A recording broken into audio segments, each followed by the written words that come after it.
Olá! O crescimento visível de motocicletas no trânsito brasileiro é algo que preocupa a população e também desafia gestores na área de mobilidade urbana.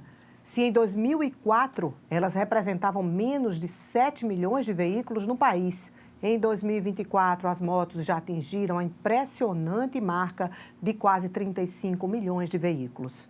É claro que essa realidade modificou o trânsito brasileiro nesse século. Não tem como negar que ele se tornou mais hostil. E uma pesquisa encomendada por um pool de associações médicas traçou em setembro passado um perfil dos condutores de motos. Para 72% dos entrevistados, dos quais a maioria é motociclista, há desrespeito com as regras de trânsito. Mas 76% reconhecem que o contrário também é verdade. O programa de hoje vem para conversar sobre essa realidade do trânsito que também vimos e enfrentamos aqui em João Pessoa.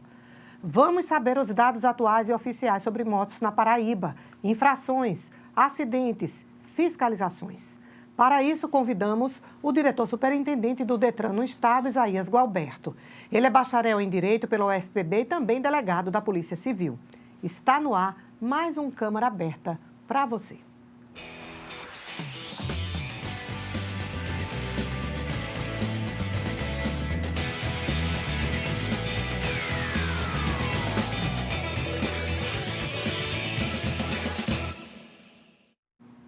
Seja muito bem-vindo ao nosso programa, doutor Isaías Gualberto. Obrigado, Michele. É um prazer estar aqui na TV Câmara, aqui no programa Câmara Aberta. Importante discutir com a população paraibana a questão da mobilidade urbana e a segurança viária no nosso estado. Com certeza. Vamos começar, já que a gente está dando esse foco nessa questão das motocicletas, vamos começar falando sobre os números aqui na Paraíba. Qual é a quantidade oficial das motos registradas pelo Detran hoje e enquanto isso cresceu aí nos últimos anos? Nos últimos 10 anos, houve um aumento na frota no estado da Paraíba de 58%, em média, dos veículos, no total de veículos. A Paraíba, normalmente, entre o norte e o nordeste, a frota de motocicletas, de motos no geral, porque não são só motocicletas, tem motonetas, tem ciclomotores, que é a famosa cinquentinha, né, popularmente conhecida. A motoneta, que é aquela que é a lambreta de antigamente, né, que são aquelas que você senta no veículo.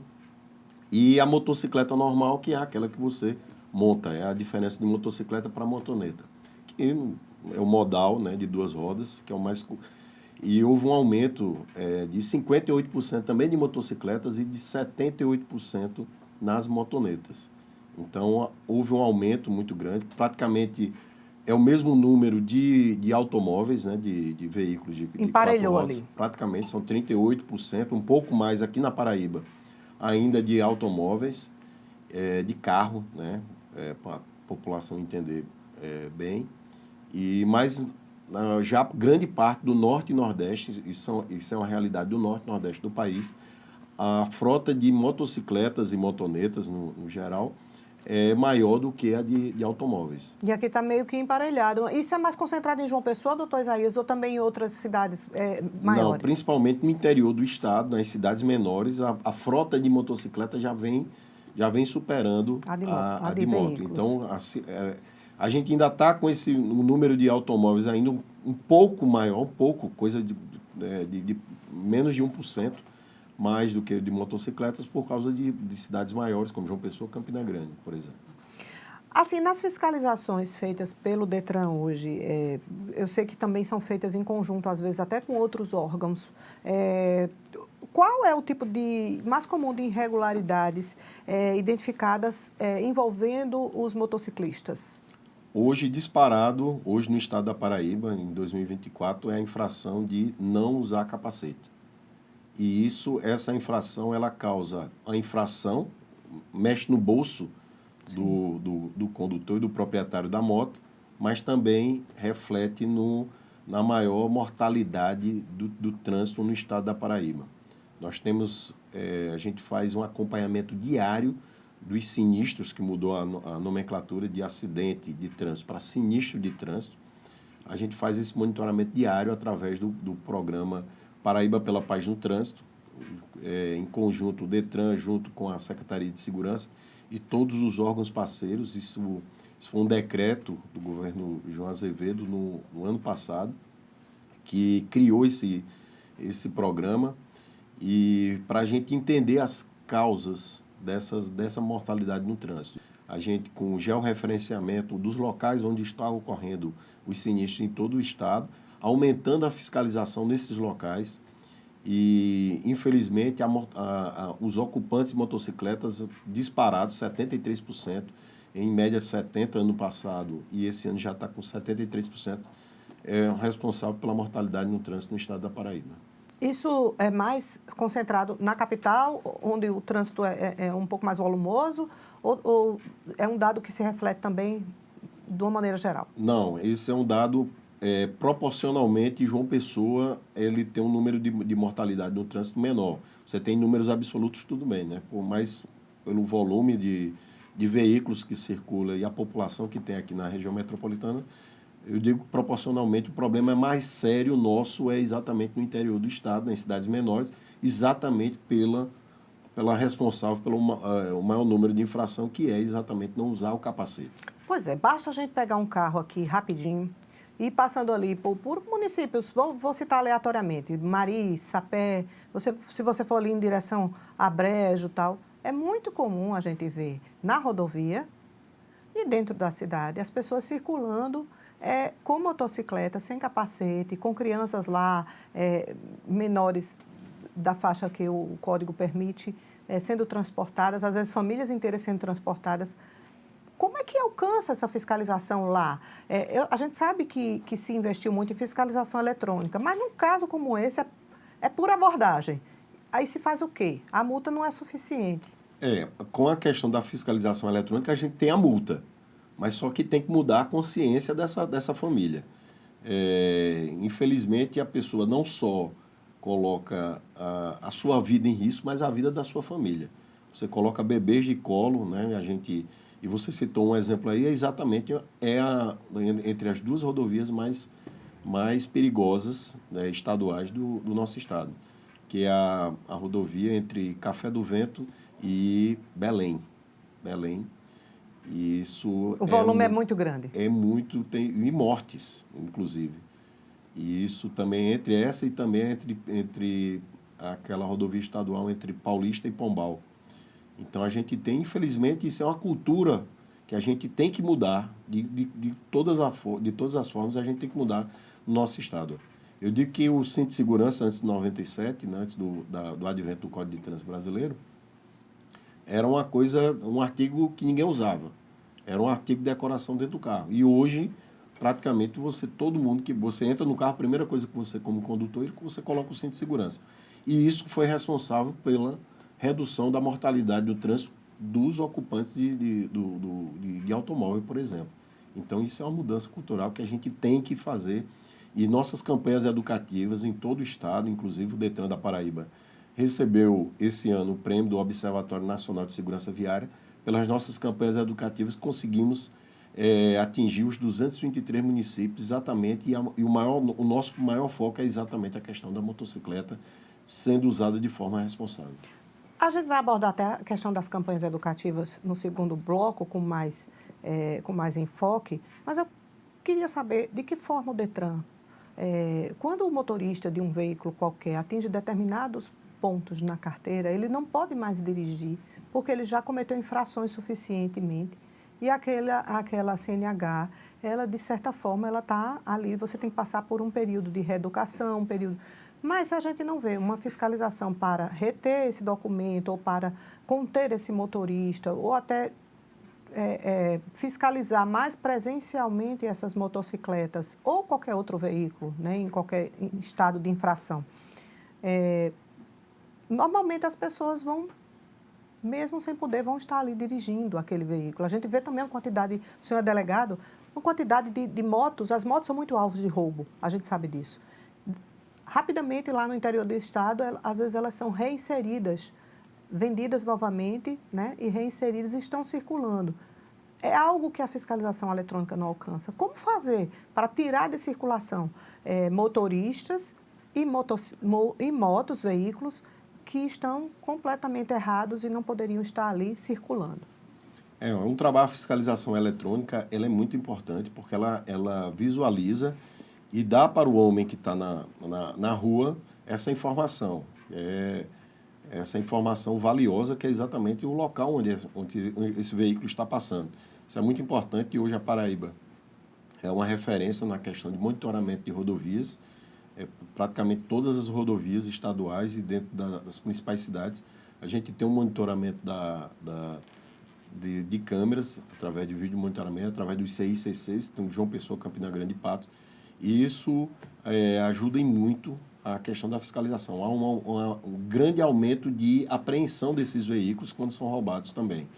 Isso é muito importante que outros estados, a exemplo de Pernambuco e Rio Grande do Norte, implementem o que foi implementado aqui na Paraíba e no Ceará. Por exemplo, está todo interligado à questão de monitoramento da Paraíba e do Ceará. Isso é muito importante para a recuperação desses veículos roubados. A gente vem aumentou o número de fiscalização da Operação Lei Seca, do DETRAN, que não é só a lei seca, ela fiscaliza todo tipo de infração.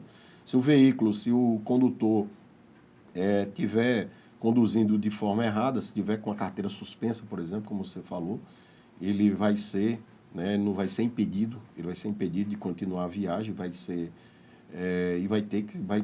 É uma outra infração. Mas essa moto é apreendida? Sim, claro, com certeza.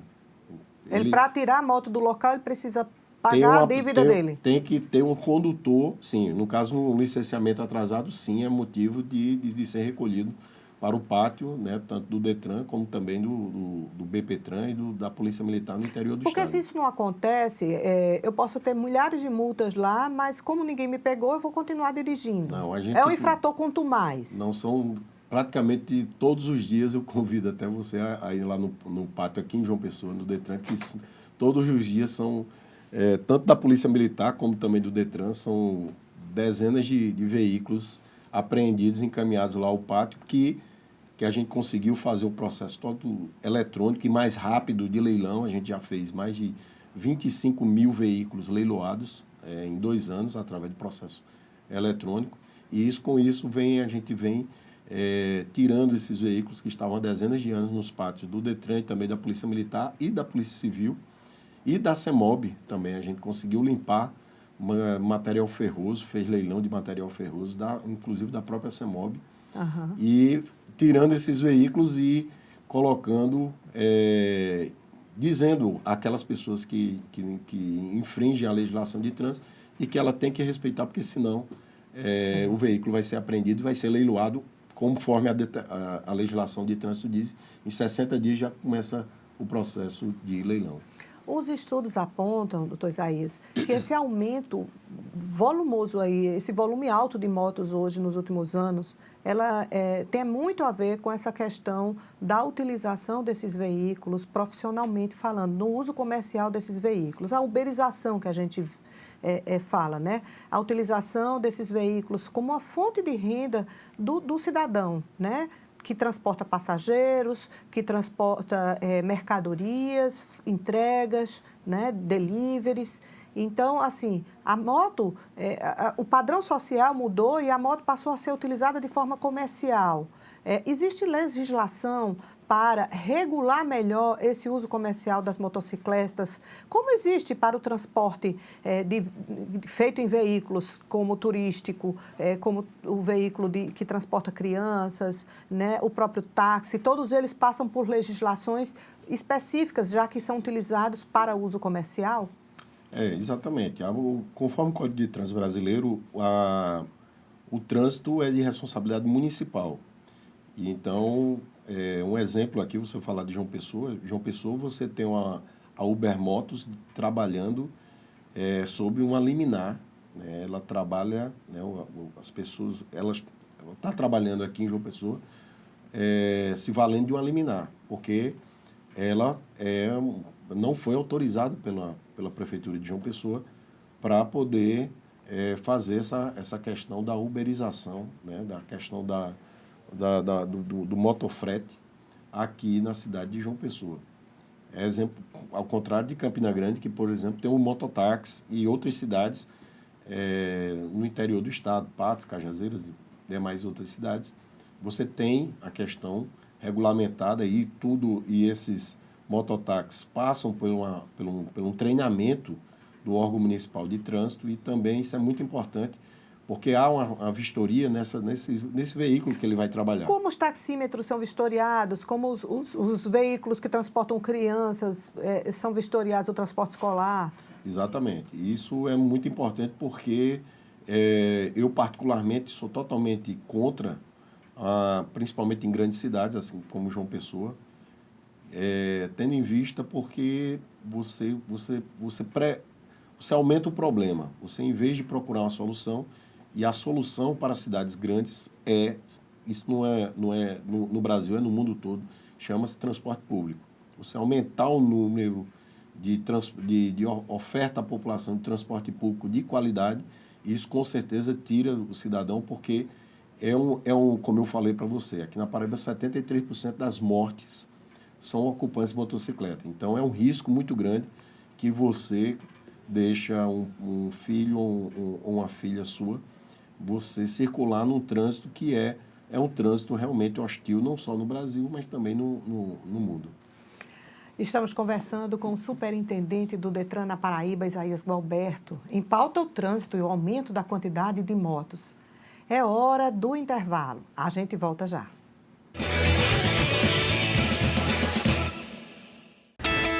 Em novembro, milhões de eleitores brasileiros vão às urnas escolher prefeitos e vereadores. Mas você sabe o que um prefeito faz? O prefeito é o chefe do executivo municipal. Isso quer dizer que ele chefia a administração da cidade. Cabe a ele elaborar políticas municipais de saúde, educação, habitação. Além disso, o prefeito deve sancionar ou vetar os projetos de lei aprovados pelo legislativo da cidade. A eleição para prefeito segue a mesma lógica da escolha de governadores e do presidente da República. Votação majoritária. Em municípios com mais de 200 mil eleitores, a escolha pode ser feita em 2 turnos caso um candidato não alcance mais da metade dos votos válidos no primeiro turno. Nas demais cidades, quem vencer o primeiro turno, independentemente da quantidade de votos, é o eleito. O candidato à prefeitura precisa formar uma chapa indivisível com um candidato a vice, que vai chefiar a prefeitura em caso de afastamento do titular.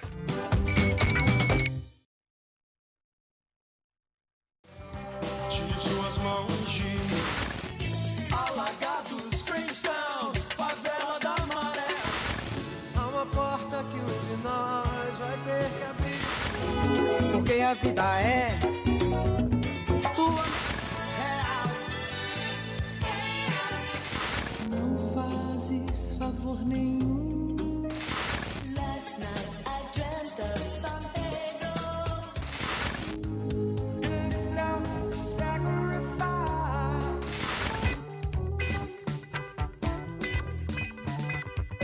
88,7 MHz. Música e informação na medida certa.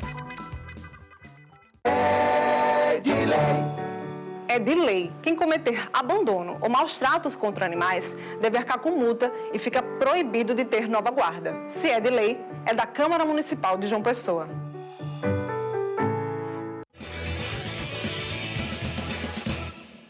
O Câmara Aberta está de volta, falando sobre as consequências de um trânsito onde circulam muitos motociclistas, com o superintendente aqui do Detran na Paraíba, Isaías Gualberto.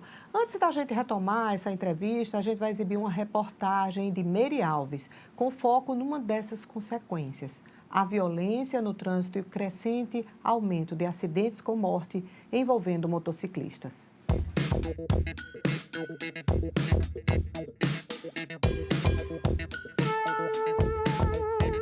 Acidentes envolvendo motocicletas têm sido notícia frequente em todo o país. No trânsito caótico das grandes cidades, muitas vezes são os condutores de motos que levam a pior.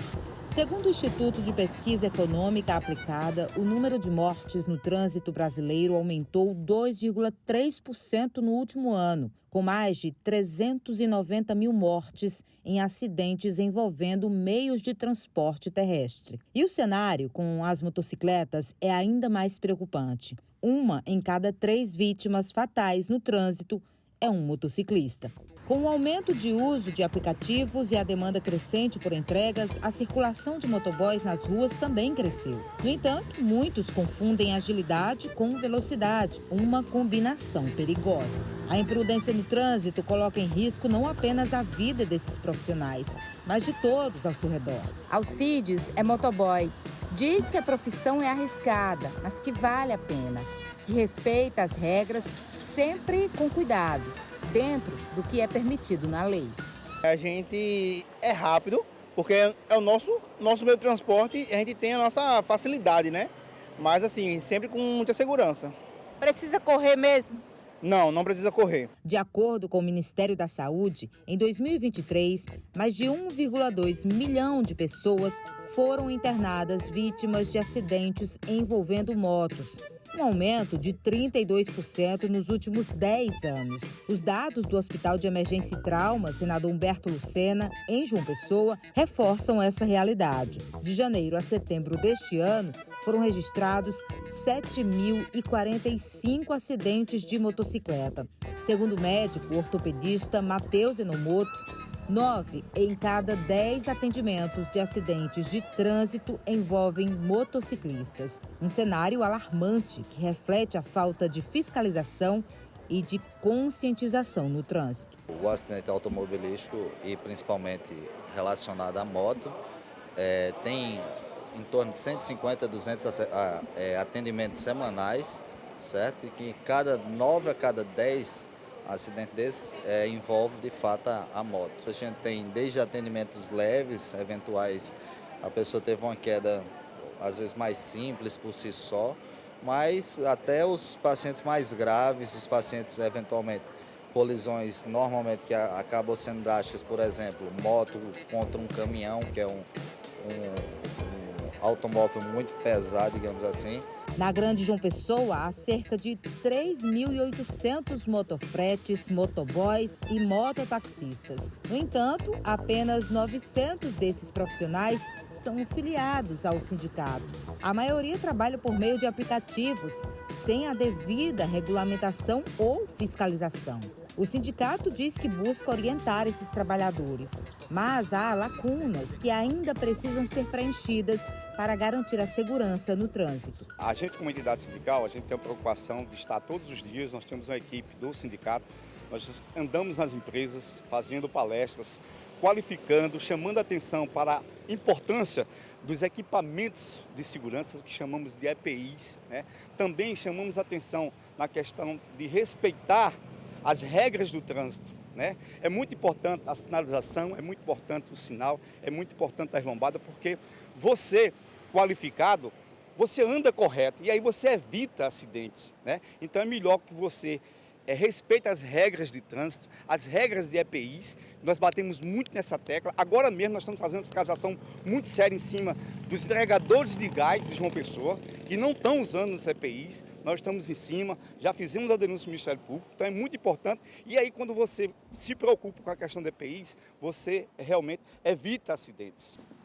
Essa questão do respeito, doutor Isaías, há uma grande hostilidade, uma discussão na sociedade quando acontecem os acidentes, inclusive nas redes sociais a gente vê isso muito refletido. A culpa foi de quem? Do motorista do carro ou do motociclista, né? No trânsito, os motociclistas andam em corredor, não só quando está parado, mas em movimento constante, né? O que a legislação diz isso? Porque eles dizem o corredor é nosso.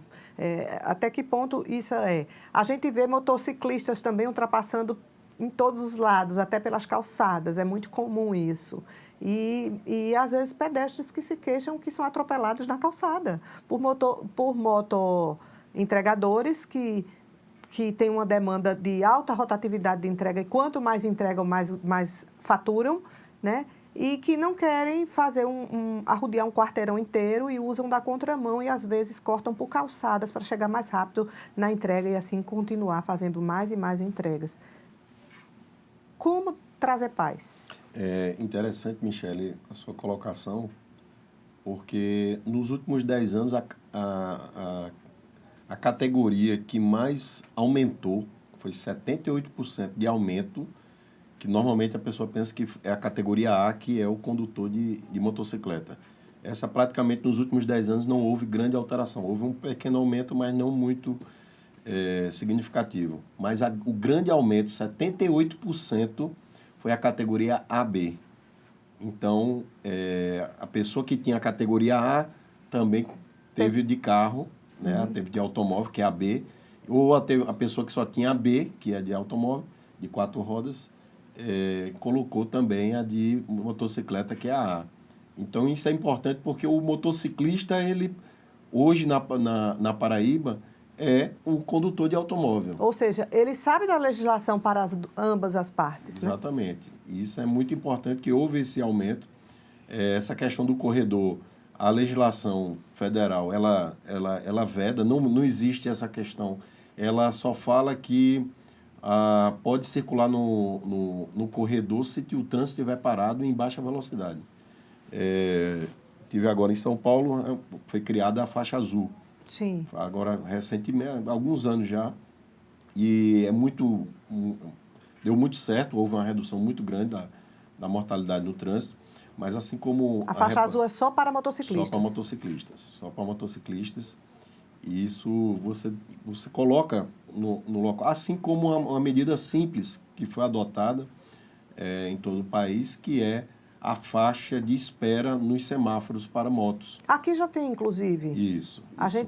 Quem dirige carro para um pouquinho atrás e eles ficam num paredão na frente para poder largar mais rápido. Exatamente. E evitar que ele saia entre os carros, na saída ele pode bater no retrovisor, cair e ser atropelado pelo automóvel atrás. Isso é uma medida simples que ajuda muito na questão da diminuição do sinistro de trânsito.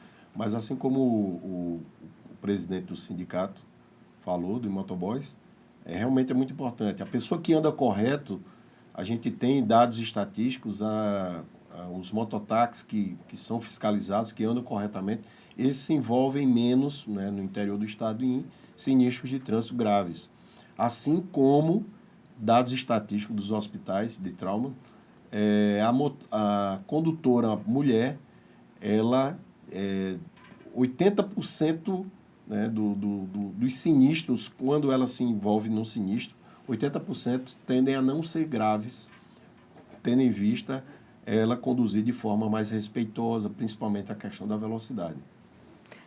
A questão da velocidade, que se confunde às vezes com a questão da agilidade, né? Mas que não é bem assim, né?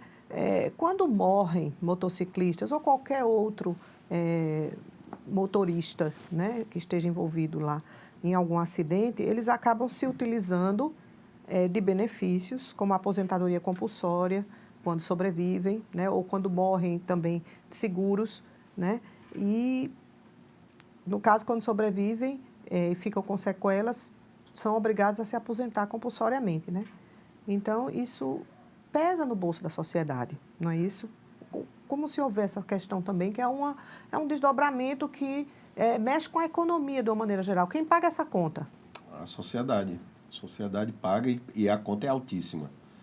Como foi falado, o IPEA fez estudo, são bilhões e bilhões de reais que o Estado brasileiro está gastando com a questão do sinistro de trânsito. Como foi falado pelo médico, às vezes um sinistro simples, que poderia ser simples, acaba sendo grave pela irresponsabilidade do condutor da motocicleta. Por exemplo, não usar um calçado adequado.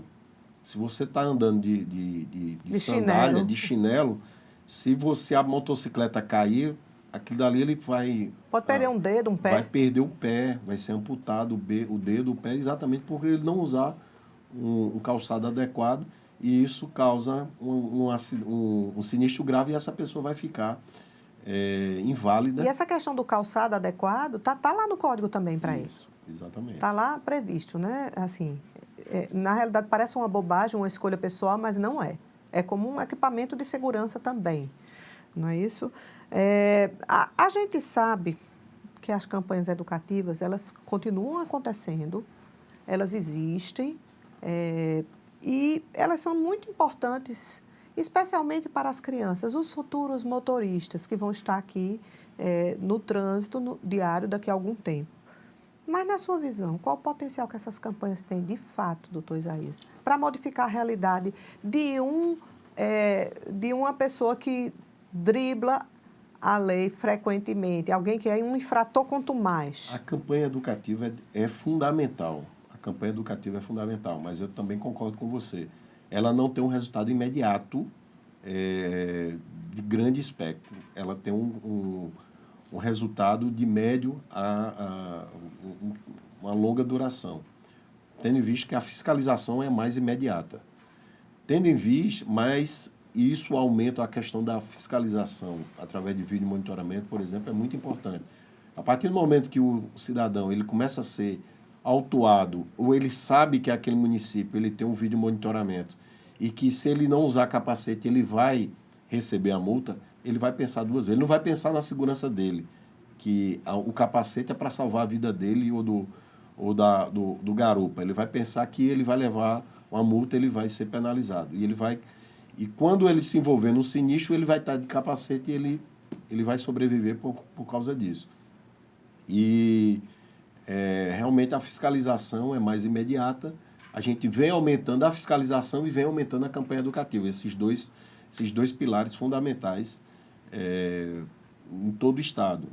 Por isso, graças a Deus, a gente vem sendo reconhecido nacionalmente. Recebemos o prêmio pela educação de trânsito do Observatório Nacional e vamos receber agora em novembro, em Brasília, o prêmio da Senatran pelo monitoramento das ações do Plano Nacional de Trânsito, que é o PENATRANS, esse trabalho que a gente vem realizando. Isso é muito importante, esse reconhecimento. Mas eu digo para você, isso é todo em vão, todo o trabalho de todos os órgãos de trânsito do Brasil, se a população não mudar a sua cultura. É verdade. A gente sabe que a tecnologia ela modificou a realidade de muitas profissões. Por exemplo, a medicina se utiliza hoje da tecnologia para fazer coisas inimagináveis antes.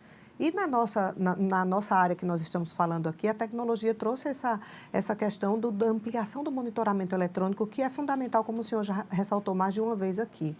Não estava na hora de a gente usar essa tecnologia para ter uma intercomunicação maior dos órgãos com essas empresas que uberizam, que fazem transporte, que se utilizam, cadastram os motoristas nessas plataformas, no sentido de que quando aquele motorista atingisse uma quantidade de pontos maior e já está ali no sistema do Detran, esse sistema informasse que aquele motorista cadastrado naquela plataforma já não pode mais estar circulando, para que ele fosse descredenciado e não pudesse, assim, o cidadão chamar aquele motorista porque ele já não está mais podendo ser chamado ali. Talvez isso não fosse um caminho para tentar reduzir um pouco essa questão das infrações corriqueiras? Exatamente, e a gente já vem trabalhando nisso. A gente já entrou em contato com o iFood, que é a maior do Brasil, a empresa dessa que faz essa contratação, entre aspas, né? Que não, eles dizem que não é uma contratação, desses, principalmente dos motociclistas, que são as maiores vítimas do trânsito. E, inclusive, para a gente fazer esse monitoramento, saber se são os motociclistas que da plataforma que estão morrendo ou é o motociclista normal que usa a sua moto para o trabalho do dia a dia, que não fazem essa entrega, fazem esse trabalho de motoboy. E a gente fez esse levantamento e realmente não é o número maior hoje na Paraíba de motociclistas que usam de forma cotidiana para outros fins de lazer ou então para deslocamento mesmo. Sim. Que é outro fenômeno, como eu falei, no Norte e Nordeste, que é a troca do animal, né, do jumento, do cavalo, da bicicleta pela moto, motoneta e ciclomotor. E isso, houve essa troca e realmente, muitas vezes por uma imperícia, isso a gente tem, a Senatran fez o levantamento. A grande maioria, acho que quase 60%, não tem CNH, não tem, os proprietários dessas motocicletas não têm CNH, ou seja, compra a motocicleta e acha que é uma bicicleta que não tem não há se adquirir nenhuma perícia para conduzir aquele veículo. A gente chega ao fim da nossa entrevista, deixa o espaço aberto, doutor Isaías Gualberto, superintendente do Detran na Paraíba, para o senhor deixar uma mensagem final. Eu espero que esse ano não tenha rolezinho de motos em João Pessoa, né? Porque é uma coisa muito perturbadora para a sociedade. Se tiver, vão ser apreendidos. Como o grande último que teve, foram mais de 70 motos apreendidas e encaminhadas lá ao pátio do Detran. Teve muito trabalho lá para... Foi trabalho, né? Faltou espaço. Não, espaço tem. Graças a Deus, hoje tem. Pois está certo. Muito obrigada pela sua entrevista. Eu que agradeço, Michele, e estou à disposição da população paraibana e parabenizar aqui a TV Câmara pelo debate de alto nível. Isso é muito importante. A sociedade e a imprensa paraibana, a gente tem que aumentar esses debates, porque essa discussão não é só o Detran, não é só a PM, PRF, CEMOB, que vai resolver esse problema. A sociedade tem que encarar que é um problema sério, porque são os paraibanos que estão morrendo diariamente. Exatamente. Pela irresponsabilidade no trânsito de alguns. O programa de hoje fica por aqui. Semana que vem a gente volta com a nova temática para você e a gente, é claro, aguarda a sua audiência. Até lá.